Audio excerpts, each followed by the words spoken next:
The big, beautiful bill promises savings, support, and a streamlined tax system. But here's what they're not saying. It's a classic case of taking from Peter to pay Paul.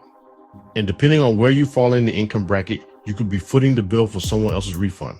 Let's talk numbers, because the numbers don't lie. Under $18 K, a small tax break, $235 growing slowly. $18 K dollar, 52K, a tease of savings, only really showing up years later.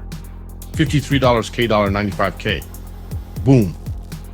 $1,350 more in taxes up front.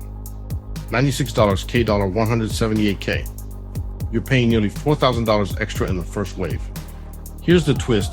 The very people who carry the economy, teachers, firefighters, mid-tier professionals, are paying more so others can get less. The bill shifts burden instead of solving problems. It's financial musical chairs, and someone's always left standing. And here's the part that really stings: our veterans. Disability and pension pay, still protected. But cuts to Medicaid mean vets who rely on it for supplemental care could get squeezed.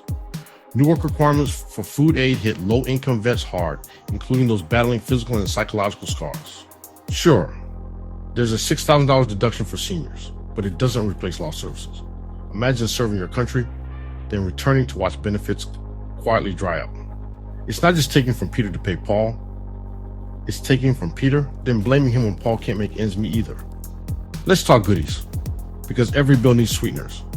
Child tax credit jumps to $2,200. Nice, but it doesn't offset rising costs. Standard deduction grows marginally. Deducting tips and overtime up to $25 K, tempting, but only until 2028.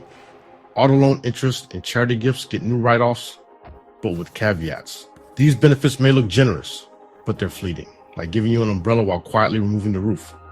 The bill reshapes life for families, donors, and retirees. Parents of teens now must work to qualify for basic aid. Seniors get temporary breaks, but long-term care systems face big funding gaps.